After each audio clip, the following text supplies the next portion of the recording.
So this is one of the another pearl which includes the syndromes in medicine. इनमें ज़्यादा कुछ याद रखने की ज़रूरत नहीं है, सिर्फ अगर क्लिनिकल फीचर्स एग्ज़ाम में दिए होंगे ना तो वो डिसीज़ हमें पहचानना आना चाहिए। यहाँ पे साइट ऑफ लीजन इतना इम्पोर्टेंट नहीं है याद रखने के लिए। तो ये पर्ल में से देखने से अच्छा मैंने 20th नोटबुक में मेरे नोट्स बनाए थे जिसमें मैंने और भी सिंड्रोम्स इंक्लूड किए थे जो एमसीक्यू के डिस्क्रिप्शंस में दिए थे। तो हम डायरेक्टली वही नोट्स में से ही देखते हैं।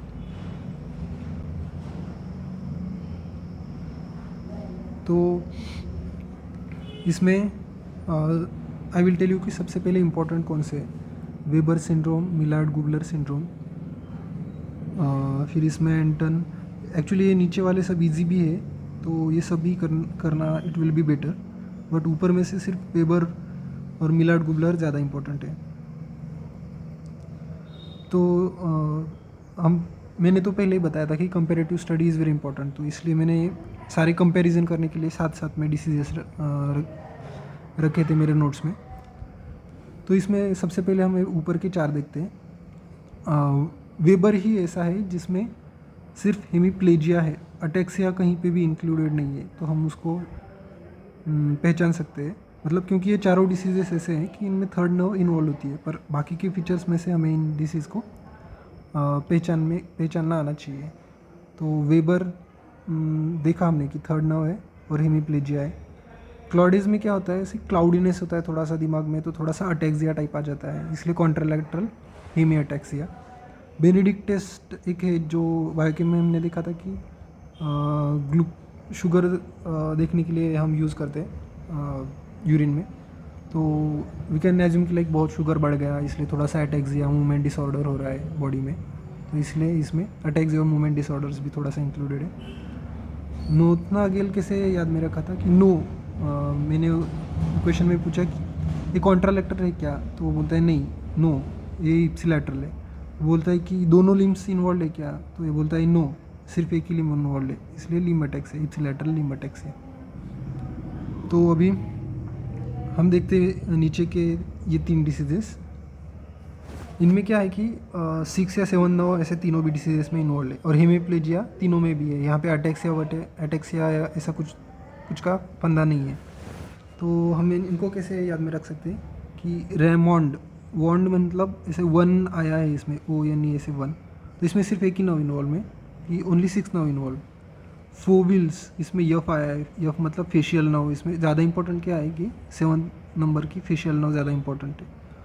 और मिलार्ड गुबलर मतलब मिला मतलब 2 नर्व्स मिल गए एक दूसरे से, मिला मतलब मिला, और मिलने के बाद वे ऐसे गुबू गुबू हो गए, मतलब मोटे हो गए 2 नर्व मिलने की वजह से, तो इसलिए इसमें 2 नर्व इन्वॉल्व है, 6th और 7th नर्व।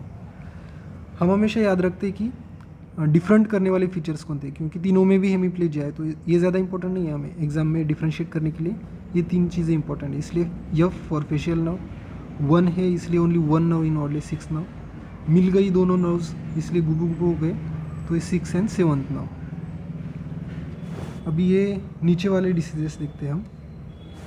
ये एक्चुअली कंपेरेटिवली इजी भी है थोड़ा सा याद रखने के लिए। जर्ट्समैन मतलब जर्स्ट हो गया, मतलब बर्स्ट हो गया, तो क्या बर्स्ट हो गया, तो बहुत ही इंपॉर्टेंट डोमिनेंट हेमिस्फीयर हमारा बर्स्ट हो गया। इसलिए सारे डोमिनेंट हेमिस्फीयर के जो भी सिम्टम्स होते हैं like acalculia, dysgraphia, finger anomia, right left confusion, ये सब हमें जर्ट्समैन में दिखने को मिलते हैं।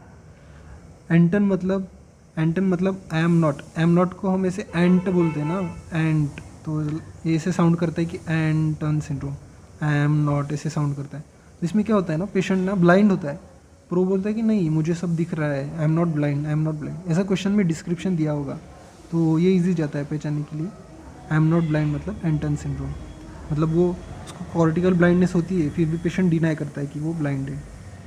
तो डिजेरिन राउसी सिंड्रोम कैसे याद रखते हैं, मैंने इसमें से लिया है DG&R, मतलब ऐसे थोड़ा सा डिजनरेशन हो रहा है, ये डिजेरिन राउसी सिंड्रोम साउंड करता है डिजनरेशन टाइप। तो लेट्स अज्यूम कि कुछ तो हमारे पेन में डिजनरेट हो रहा है, तो इसलिए बहुत ज़्यादा पेन होता है, तो इतना बर्निंग पेन होता है वहाँ पे, इसे पूरा ये स्ट्राइकिंग फीचर रहेगा क्वेश्चन में कि सेंसरी लॉस तो ठीक है पर बर्निंग पेन अगर है तो क्वेश्चन में ऐसा दिया है, तो डिजेनरेटिव राउसी सिंड्रोम। पेरीनोड सिंड्रोम कैसे याद रखना है? पेरीनोड मतलब पेरीफेरी टू द आई, ऐसे याद रखा है मैंने। पेरी मतलब पेरीफेरी टू द आई, तो आई के आसपास एक्सेप्ट लाइक मतलब ये थर्ड इन्वॉल्व होता है ना, वैसे नहीं, से अलग ही आई के आसपास वाला सब कुछ इन्वॉल्व होता है, मेन थर्ड नर्व इन्वॉल्व नहीं होता।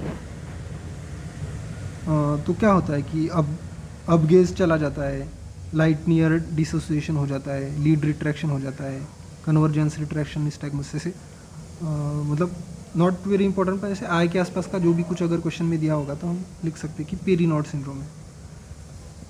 अभी ये बैलेंस सिंड्रोम ना बहुत ही इंपॉर्टेंट है, थोड़ा सा अलग भी है। तो पहले हम रिडॉच सिंड्रोम देख लेते हैं।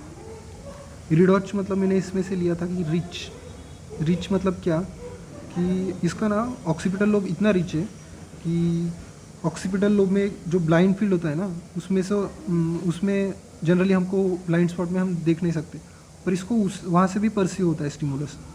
He can perceive the stimulus even in the blind spot, मतलब ये इतना रीच है, ये पेशेंट का मतलब ब्रेन इतना रीच है, इसलिए रिडॉच सिंड्रोम। बैलेंस सिंड्रोम एक अलग से आपको ऐसे नाम याद रखिए क्योंकि ये बहुत इंपॉर्टेंट है। जो भी डिफ़िकल्ट वर्ड है ना सिंड्रोम्स में, अगर ऐसे क्वेश्चन में आएंगे डिफ़िकल्ट वर्ड, तो वहाँ पे बैलेंस सिंड्रोम है। आप याद रख सकते, ये बैलिस्टर बहुत ही हाईफाई है, इसलिए हमेशा हाईफाई वर्ड्स यूज़ करता है। तो क्वेश्चन सॉल्व करते समय आपको पता चल जाएगा कि इन वर्ड्स के मीनिंग्स क्या है। ये इंपॉर्टेंट भी है, इसका वर्ड्स का मीनिंग भी समझ लीजिएगा क्वेश्चन सॉल्व करते समय। वही मुझे इतना अच्छे से याद नहीं आ रहा है। पेरिनोप्सिया मतलब परसिस्टेंस, मतलब शायद स्टिमुलस चले जाने के बाद भी वो परसिस्ट होता है। और साइमल्टेनिग्नोसिया मतलब एक साथ वो परसीव नहीं कर सकता सिम्टम्स। ऑप्टिक अप्रेक्सिया और ऑक्यूलर अप्रेक्सिया, इस तरह से हम ये सिंड्रोम्स याद रख सकते हैं। आई होप कि आपको ये सिंड्रोम्स पहले से तो अभी इजी लगते होंगे। हमेशा याद रखिए कि अगर कंपैरेटिव स्टडी उन्होंने खुद प्रेजेंट नहीं दिया है, मतलब डिस्क्रिप्शन में क्वेश्चन के नहीं दिया है, तो आप मेरी तरह ऐसे नोट्स बना सकते हैं कंपैरेटिव स्टडी के लिए। सिर्फ ये मुझे हमेशा डिफिकल्ट लगते थे, इसलिए मैंने इनको 20th नोटबुक में मेरे लिख के रखा था। मेरा पेज नंबर 45 है from the 20th notebook. Okay, thank you, see you in the next video.